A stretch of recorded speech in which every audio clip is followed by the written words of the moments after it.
Hi, folks. David Halpern of Mastery Consulting. I want to talk to you a little bit about business strategy today. This is a little bit about advanced thinking as a business owner. So, what is strategy? Strategy is our decision making regarding the allocation of limited resources. Okay, what does that mean in English? What it means is strategy is our decisions with what to do with our time, our money, and our team. Time, treasure, talent, as some of you would say. In other words, how do we use those resources that we have to lever and grow our business? And you know what's interesting about this? Most people I know, they contact me and they go, Dave, I need a coach. I need somebody to get me to do the things that I need to do. And I know that's typically not the problem. In fact, only 19% of business owners who have experienced revenue stall, S-T-A-L-L, meaning plateaus, right? You're stuck in a certain range of production, whether it's sales or profitability. You've been like that for years. You can't break out of it, and you don't know what to do to break out of it. Of course, you're the problem because you don't know how to break out of it. And then you reach out to somebody like a business coach like me, right? And it's interesting because that's the reason people always reach out to me is they're frustrated because they've plateaued, interestingly enough. But it's not the problem you think. Only 19% of revenue stalls in America are a result of poor execution. Only 1 out of 5 people have plateaued because they're not doing the things they need to do.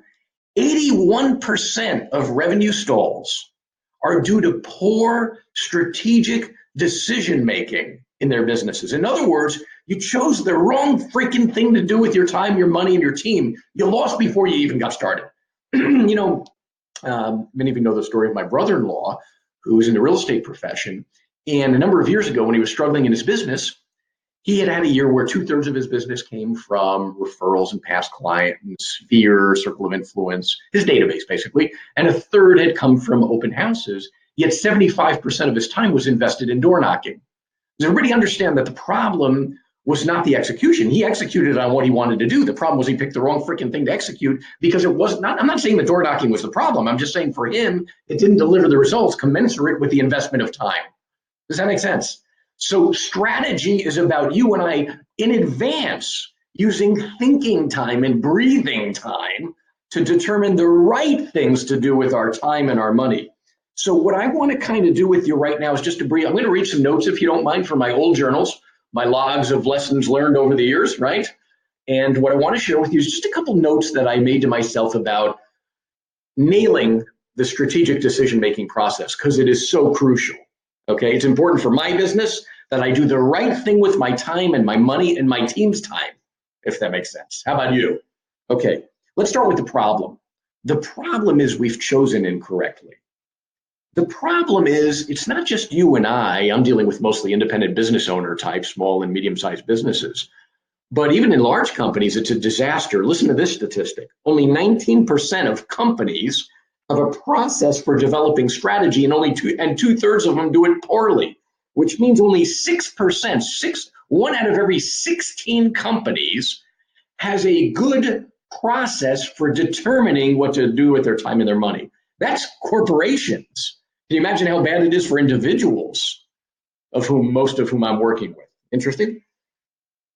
Number 2, this is a note I made to myself. If you ask a business owner how to grow their business by 15%, whether it's sales or profitability, they're going to likely trot out the same old, tired tactics and ideas that they've used in the past unsuccessfully or that they hear other people talking about, because they have no creative impulse in their business because they don't expose themselves to better thinkers. Number 3, so those are your issues. You can't think creatively for yourself because you don't have outside influences. And number 2, it's crucial, and you and most companies don't have a process for doing it right. So let me start on some ideas for solving this problem. What are best practices from the business owners that I've affiliated myself with that make the best strategic decision making?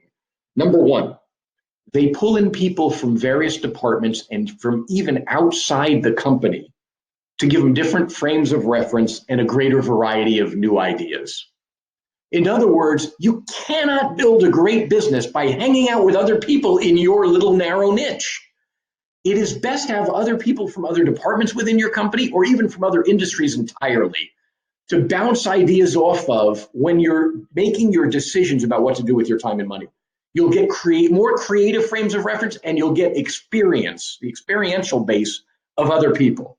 Number two, a lot of companies do the once a year off-site full day or 3-day planning sessions. No, I've noticed those are a failed strategy as well. You need whether it's half a day every month or full day every quarter, you need a monthly or a quarterly process for establishing, determining, and staying on your strategy so that you're not having affairs on the strategic decision making that you've already done. I like the monthly half day or the quarterly full day for reviewing goals, objectives, strategies, tactics, metrics, modifying best practices. Next recommendation or best practice. Number 3, don't identify solutions so quickly. Review your assumptions first. Be very careful of adrenaline. It's kind of going to sound funny, but whenever I get overly excited, my adrenaline's rushing and I have a great freaking idea for my business, I usually don't trust myself. Breathe on it, sleep on it, think on it for a day or 2 or 3, or bring it to a quarterly or monthly session with some others to share those ideas and see if it still has you with an adrenaline rush a month or 2 later. Number 4, write down your strategy or there's going to be poor recall and uncertainty. I love in anything I do with higher level folks or in our board of directors, for example, that I do with folks privately, it's always written strategy. It's always super short. It's about a half a page of paper, and we're reviewing updates on that for an entire course of a year without making tweaks. We're staying in our path, in our line, in our narrow path, if you will, of business strategy, and we're reviewing that in writing every single month. Number 5. I'm going to read you a quote from Apple CEO Tim Cook, who said, "We argue and debate like crazy about what we're not going to do because we know we can only do a few things great. This means not doing a bunch of things that would be really good and really fun. That's a part of our base principle that we only do a few things at Apple." Let me give you, just to wrap up, I'm going to give you a little statistic about time management, leverage and delegation, and even marketing, or maybe one bullet point on each to share with you how high-level business owners think within these disciplines of their business. Let's talk time management. 60% of business owners struggle with a lack of priorities. Everything seems important to them. Nothing is eliminated. Be very careful. Even high-level business owners struggle. Number 2, when it comes to leverage and delegation, 41% of a leader's time is consumed by activities that could and should be handled by others. Oh boy, what a disaster that is. We don't lever or delegate enough. In fact, some of you have seen a statistic that I like. Sales professionals in America only spend 35% of their time actually engaging with potential client or existing clients. So what do we do with the rest of that time? Okay, number 3, let's talk marketing here. Marketers understand and business owners understand that the highest return on investment results directly from differentiation and not from low prices. In other words, marketers understand that the most powerful return on investment you can get is by being radically different from everybody else. Your uniqueness is what determines your sales and profitability in marketing. So those were little tidbits to give you an idea, a flavor for how higher level business owners think. Okay, folks, based on what I just shared with you here on this video, my question for you is, what one idea or action item might you consider executing in order to improve your strategic decision making and your execution in your business?